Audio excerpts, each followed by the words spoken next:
with you and made some money with you, you won't be on my wall. Wow. I don't just put pictures up just to say I was, Michael Jackson. You see, I was with Usher when he was that age. Wow. I was like his engineer. In fact, with him, you got Luther, you got Ideal, you got Shirley, you got Nelly, it's one of my one of my friends. Oh, yeah. Big Red from the Big 5 Red. Projects and 9 to 5. Juvenile. Again, Kevin Costner, the two Steven Seagal. Look at him. You got him. And Juvenile that's him and my manager. That's my manager. He used to stay with Michael Jackson. He the one who taught Michael Jackson to paint. Wow. And he's from right here in Sweetport. Wow. He's from right here in Sweetport. Yeah. And he doing lots of big things right now. Okay. Yeah, everybody. That's what I'm saying. Like, Not about nature. people don't understand. Like, they don't understand. That's me and BB King. Like, with the Temptations. That's me and Richard Street. Right now, I got the last song he ever sung. I got the last interview he ever did. Wow. Right there. That's Richard Street of the Temptations. And that's my son with, Drake. Drake and all them cats, Zell, there goes Zell. Yeah, that's your group right there.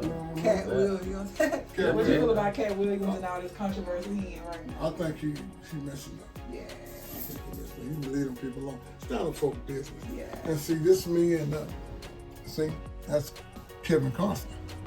Wow. Kevin Costner there, Jane Burton. You see me right there. Yep. And Monica.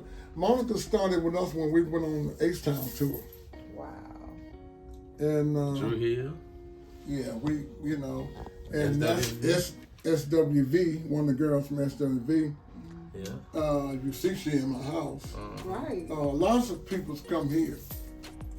And that's my son with Bootsy, because he worked with Bootsy. And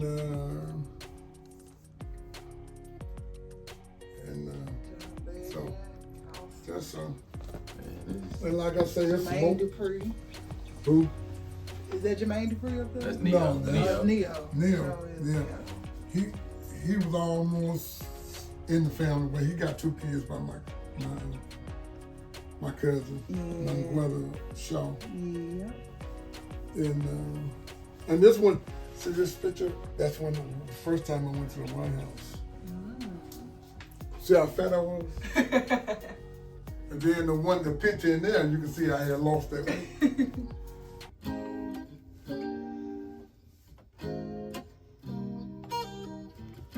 Them dudes in the middle, they're the ones you can't tell nothing to. But they think they know more than you. So you just don't. I say I do what I can for them. But I ain't worried about that. I'm worried about the young people. That's why I got so many Uncle Ron kids. Because I took care of the old and the young. That's good. And them dudes in the middle, I just Let them figure it out. I let them figure it out. Hey, it's your favorite girl in the world, D Ford. Man, it's your boy T Vocal, the host. Man, listen, we are in heaven right now. Listen. Oh, man. If y'all don't, man, come on, if y'all don't, Listen. man, I'm in heaven right now. Well, I'm glad they're here for me. So you guys, you know what it is. We are still rocking and rolling on this 29 days of Black History right here in Shreveport, Louisiana, hosted right by, your favorite people in the world, culturally connected. Doing what we do, keeping you guys connected.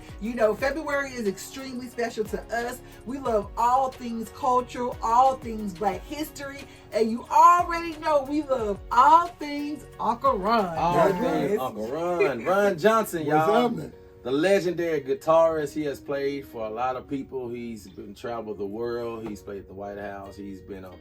Let him tell it. He got a lot of stories. So, y'all, this is history in the making. We are right here, sitting shoulder to shoulder, elbow to elbow, with history right here. So, before we even go into anything else, Uncle Ron, I want you to tell me the top 5 people that you've played for or places that you've played. I need the people to understand your powers. I toured the whole I can almost say the world. Lots of places I was overseas, like Germany, Paris, France, all these places that, and at 17, you know, I was just getting on the plane and saying, At 17. I was 17 years old, and I did like the Temptations, I did the Ike Turner thing, I did just a whole the Shy Lights, I did Lil Milton, I did it was just so Betty Wright, I did H-Town, I did all these people. You know, I just kept going and going and going, and the Lord kept blessing me to keep going and going and Yes, going. You know what I'm saying? Yes. So I just you know, I got into a thing on traveling the world. I started liking some places, but it wasn't nothing like Shreveport to me. Come on. Come No, on. They tried to get me to move to New York. They tried to get me to move to L.A. Millie Jackson and all them guys tried to get me to move to Atlanta. Yeah. And I just wouldn't leave, you know. Plus, my mother was here and she was by herself. We ain't gonna leave mom. We're gonna Right, leave right, mom. right. Gotta Come on, take go care on, of right, We mom. ain't right. gonna take leave mom, mom. right, You know, right. I'll fly out and come back in. Yeah. I ain't leave my mom. Almost where Come the on, heart is. come on, yes. I didn't really start really doing lots of things on like staying out 6, 7, 8 months at a time till my mom died. When she died, I knew I had room. Yeah. Then by that time the kids had popped up. Right, You know They what I'm kinda saying? kept you. I love my babies, you know what I'm Yeah. saying? Yes, yes. So, you know, and I managed to go to Grambling University. Hey, Come hey, on! Graham fam. Come on, alumni in the building. Yes. Because you know Tigers. I'm Graham fam too. Uncle. Oh, yeah. Okay. Yeah, Graham Okay, alumni, we at home. baby. We at Yeah. home. We at home. I saw that Jill, your truck when I pulled up. I Oh, said, yeah. oh yeah. And my daughter right now is finna graduate with her master's. Hey. And Come on. stuff like Neil Johnson and Congratulations, Grambling. Nia. Yes. Congratulations. Come on. Shouts out to you, boo. Yeah, that's my heart. But you know, I travel and play with a lot of people and work with a lot of people. I didn't work with people that I didn't play with. Like I was working with Steven Seagal. Yes. I worked with Kevin Costner when he was here. Wow. I was in the Guardian movie. I had no Wayne idea. Newton. Come on. Because I had me and my friend, my other brother from another mother, Yeah. Don Teach, you know, we had a backline. Okay. And we was doing all the shows. You know, when I'm not on the road, I work with Don. I was doing Gotcha. that. Yeah. So we played and set up for everybody, the Isley Brothers. I mean, anybody you name, I was there. That's one of the reasons and how I got a lot of them jobs. Oh, And wow. the To play Isley guitar. Brothers was just here, and I did see Uncle Run backstage with the Isley Brothers. So In playing. what he's saying out of his mouth, it is true. I saw it for myself. Him hanging out with the Isley Brothers. So Oh, yes, yeah. this So- is a legend. So y'all. Uncle Ron, so you've been around for a long time. You talked about how you have not only played in different places, but you've played across ages, across genres, all sorts of stuff, different races and things of that. How have you seen the history of music morph? Like, I know when you first started playing, it probably had to be tough as a black man, a black musician, and then when you see where music is now, speak to the history of music for us. Well, you know, back in the day, it was rough for lots of people, but God was blessing me because I was a gifted child. You know, I wasn't taught, I was self-taught. I taught myself. And back in the day, when we was coming up, you know, we had Thomas, used to be an alcoholic. He used to sit on the porch and play guitar. And then we used to see Elvis Presley. I was like 7, 8 years old. He used to come to this store named Jubilee Wow. on Woodrow and Linwood. Come on. Yeah, Mr. Eli was the guy that owned it. His son was named Deke that played drums for Elvis Presley. Come on. Wow. Talking about history right here in the city. We Are knew you nothing about. serious? Yeah, My dad yeah. lives on Woodrow, right there, Woodrow and Linwood. My Well, I dad probably lives know right there. your dad because we've been there. You know, that's where I was born and Yeah, raised up. Creek, Wow. yeah. Wow. So Elvis used to come. He was getting ready to go to the hayride, and my partner would say, "You run down to my house.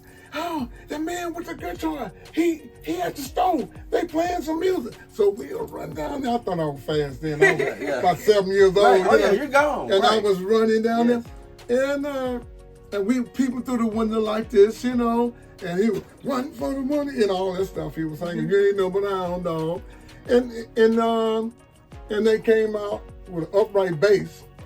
I told my daddy, "Oh, Daddy, he got a big old guitar, Dad. I want a big old guitar just like I ain't know it was an upright bass." Come on. You know, I was a little kid.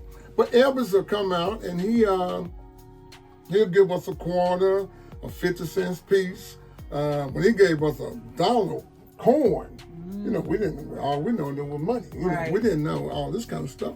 But back then, it was segregated. You know, it was the white clubs, the black clubs. From a little kid, I didn't like that because I just didn't like that. But I had to be playing the juke joints, as we call them, the hole in the walls. I was playing that at 15, 14 years old, sneaking in the club and then telling them I got to be home by 10 o'clock. Because my mama didn't play that stuff. She, you know, she really didn't want me to play guitar. She wanted me to be a doctor or a lawyer or something like that. But my daddy, he always supported me and the guitar. He told her, he said, "Baby, one day that guitar is going to have to take care of you in it."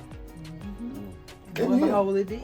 And it did. It did indeed. And then, so we went on, and I kept fighting through the teenage things.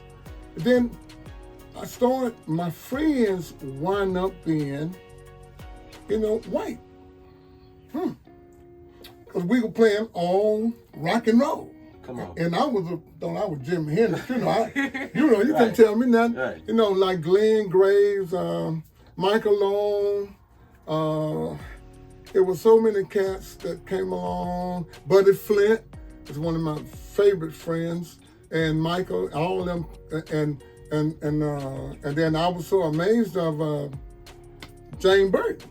I mean, Jane Burton friends to this day. Wow. You know, me and Jane Burton friends to this day, but Jane was always gone. But when we got together, we was always like brothers. You know, we never fought against each other.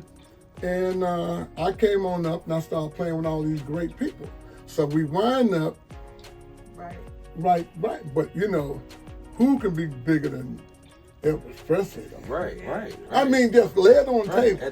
You know what I'm saying? Yes. So he kind of, I was right there with Jane, but Jane was playing with Elvis. You know, I was playing with the Temps and all that kind of stuff, but Jane was with Elvis. So you can't, you know, that's something else.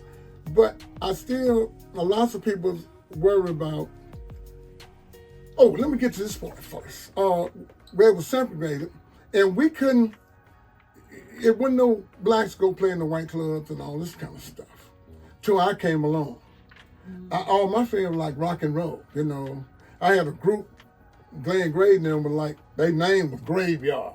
Okay. And I used to go play with them and all this kind of stuff. So they started letting me go into the white clubs.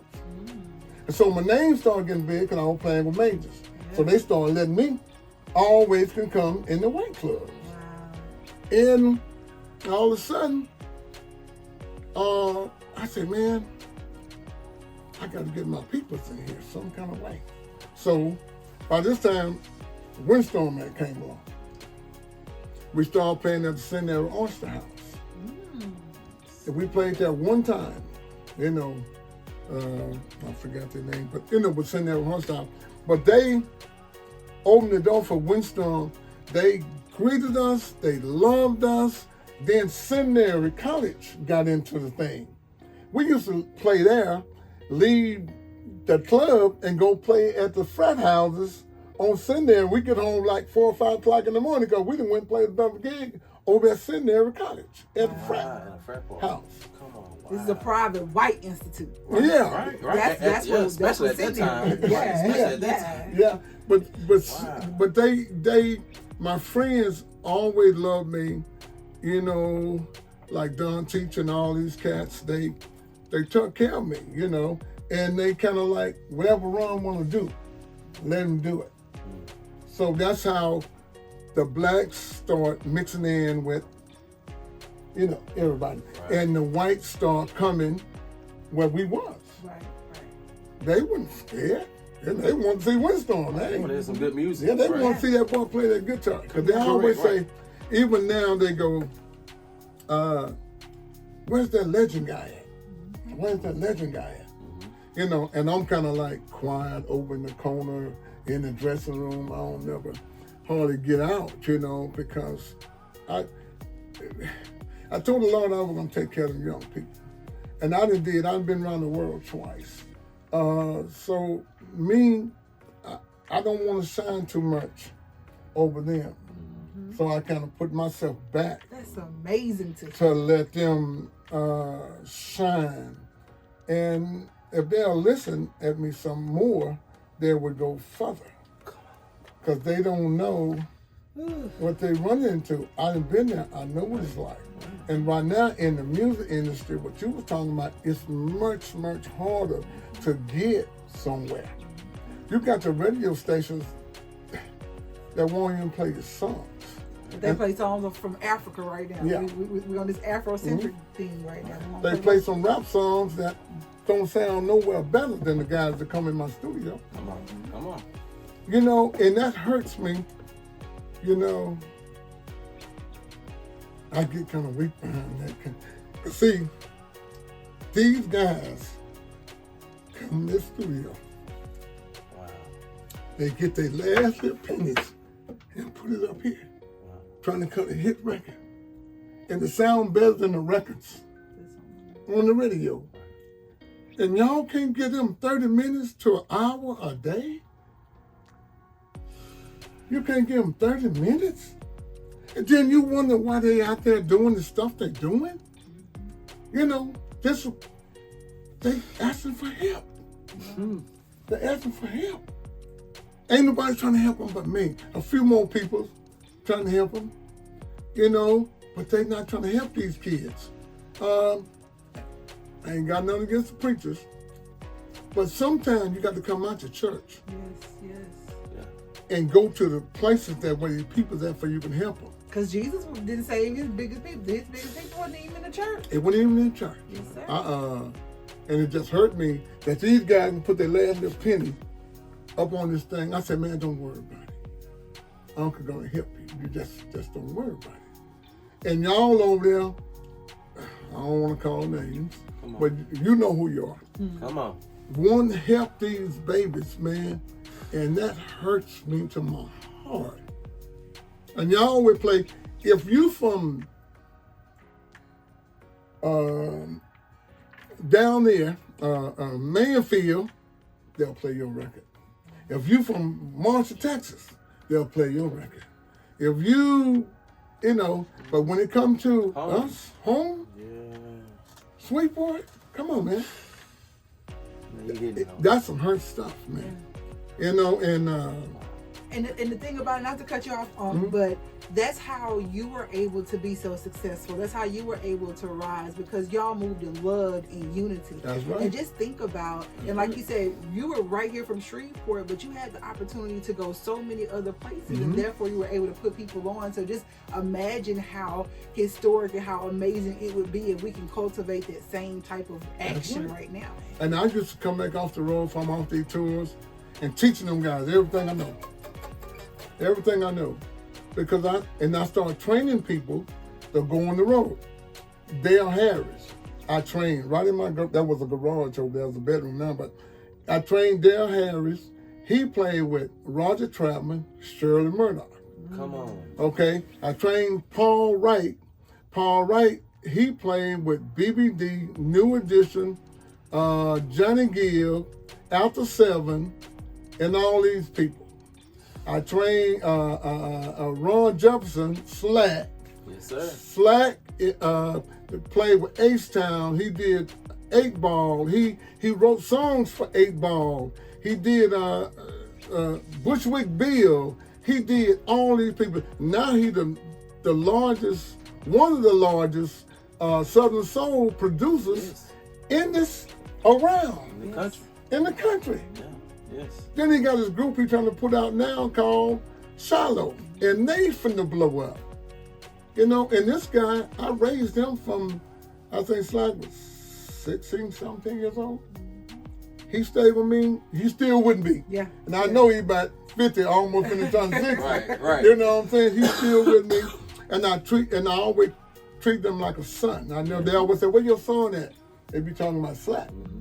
And a lot of them I got, you know, when they was little, like Alex Johnson. Yeah, Johnson, yes. Is one of the biggest keyboard players. He played with Jane Fortune, Donnie McClurkin. He did Tony.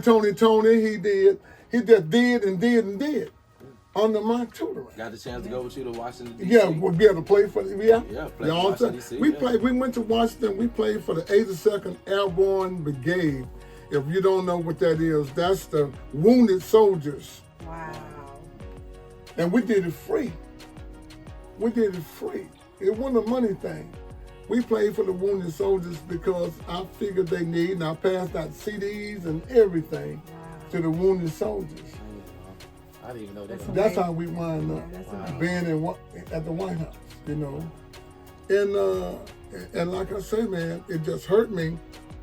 They want to talk about these kids, and I know some of them kind of rough right now, but ain't nobody helping them. You know, there's no dads in the family mostly. Right. You know, I have people that sit there and I say, this guy want to play keyboards. I said, he want to play guitar. He want to come and say, I said, why don't you buy him a keyboard? Why don't you buy him a guitar? I ain't got no money for no keyboard. Get them J's. Got the hair nails Get done. them hair. But they got $40,000 cars out there and $37,000 cars out there. Come on. And see, that hurt me. Yeah. That hurt me. Right. You know, you Because got music is such an outlet. That's right. And they looking for some love, man. These kids don't have no love, man.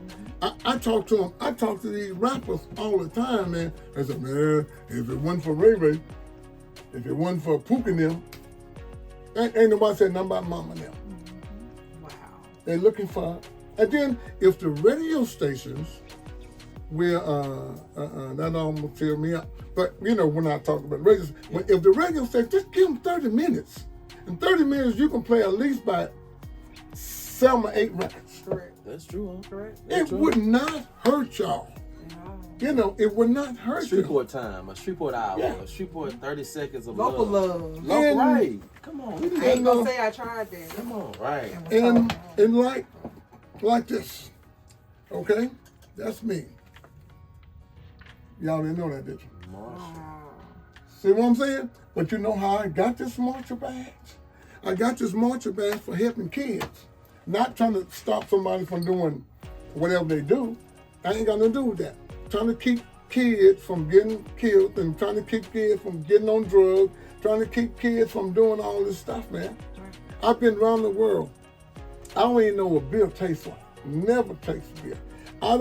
Never did drugs, never smoked a cigarette, never. Because I always wanted to be like my dad.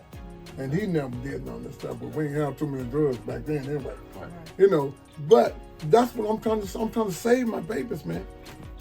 You know, that's all I'm trying to do.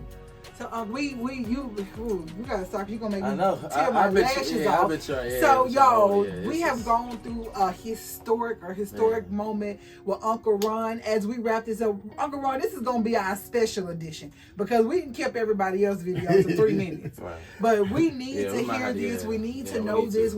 It's so gratifying knowing the greatness that comes right here from Shreveport. And I know that other people are going to hear and they're going to feel exactly what you said.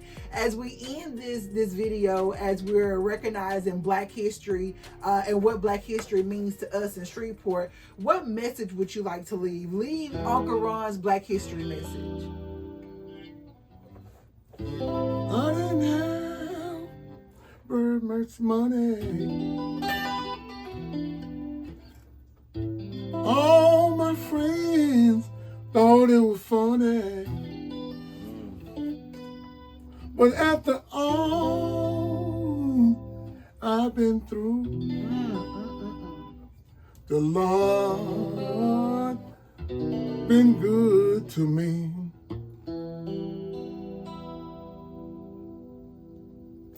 Listen. That's it. Thank you, Unc, so much. This is T-Vocal, the host. It's your favorite girl in the world, D4, y'all, and we got Uncle Ron. Peace. Yeah, ran over by a truck, and I told the Lord, I said, look, if you get me through this, because that would count me out every day. Oh, he ain't gonna make it. He need to write his will out. He need to do this. And I said, God, you let me get through with this. I'm gonna take care of young people, and I'm gonna take care of old folk.